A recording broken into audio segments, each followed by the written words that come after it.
Bonjour, aujourd'hui j'ai envie de vous faire une petite vidéo que je vais appeler Haro sur le contrat. Je vais parler des objets contraphobiques euh, parce qu'il s'avère que c'est un point finalement qui devient important euh, au niveau de l'agoraphobie où il y a à peu près, on va dire, enfin à peu près, il n'y en a pas 36 non plus, il y a deux écoles. Et il se trouve que quand on développe l'agoraphobie, on prend soit des attitudes, des comportements ou des objets divers. Ça peut être une casquette, ça peut être une paire de lunettes, ça peut être ce qu'on peut appeler des gris-gris, des petits sprays, ça peut être aussi un choix d'horaire, ça peut être une façon de se déplacer, préférer être le long du mur du côté droit ou gauche, enfin des petits rites et des rythmes aussi de vie qui vont avoir un effet anxiolytique, c'est-à-dire apaisant. Et en fait, l'ensemble de ces objets ou attitudes contraphobiques permettent d'effectuer des petites expositions, parce que c'est pas miraculeux bien sûr, mais ça peut permettre de passer un petit pont ou sous un tunnel, ou d'attendre si on est bloqué, ou de marcher sur une telle distance, d'entrer dans un petit magasin, etc. Et si vous voulez, il y a une école qui dit qu'il faut essayer d'enlever au plus tôt, assez rapidement, euh, tout ce qui est contraphobique. Parce que, en fait, l'objet contraphobique maintient et entretient l'idée que l'on n'est pas bien, que ça ne va pas et qu'on ne peut pas réussir sans.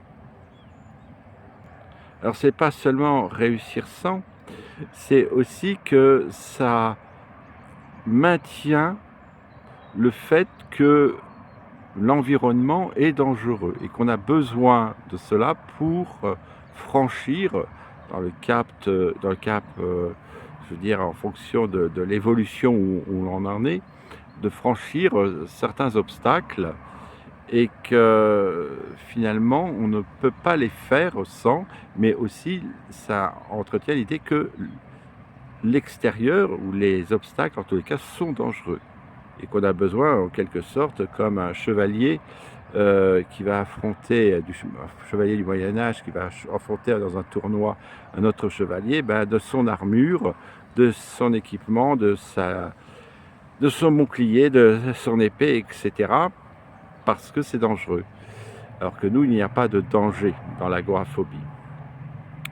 La deuxième idée qui émane aussi qui peut émaner de thérapeutes, hein, parce que ces deux idées sont traversées par le monde thérapeutique, c'est qu'il vaut mieux accomplir avec attitude ou objet contraphobique plutôt que, entre guillemets, ne rien faire. C'est-à-dire qu'il vaut mieux s'exposer avec peut-être le maximum d'objets contraphobiques, de façon à pouvoir réussir une exposition forcément limitée, bien entendu, et que c'est la réussite de ces expositions qui va permettre de se détacher ensuite, petit à petit, des objets contraphobiques.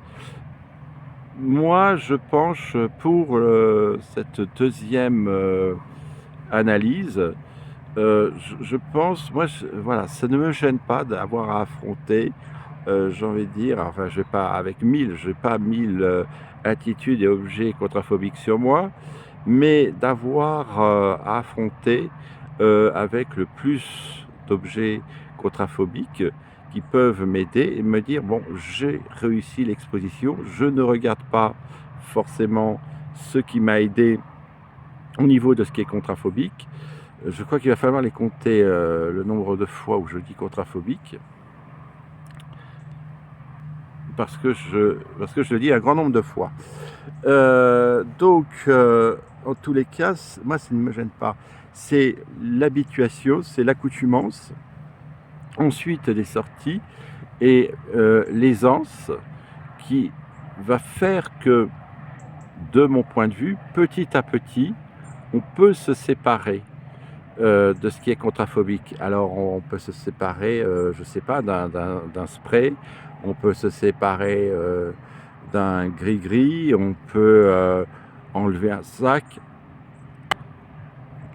et continuer ses expositions en étant un petit peu plus allégé. Euh, et petit à petit, on peut se rendre compte que l'on peut traverser sans objet contraphobique. Mais de mon point de vue, il est important de réussir quand même à s'exposer et de ne pas forcément faire attention à tout ce que l'on a mis au niveau de l'exposition. Ça peut être aussi un anxiolytique, hein, bien sûr, les anxiolytiques font des effets, mais il peut aussi avoir un effet purement placebo. En ce cas-là, on dira qu'il est contrat. Euh, mais ce qui importe, c'est la réussite. Et c'est la réussite que le cerveau va garder et entretenir.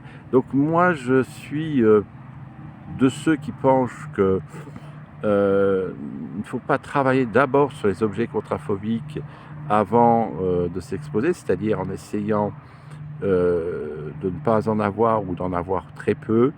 Il ne faut pas hésiter pour moi à les utiliser et à beaucoup les utiliser. Et c'est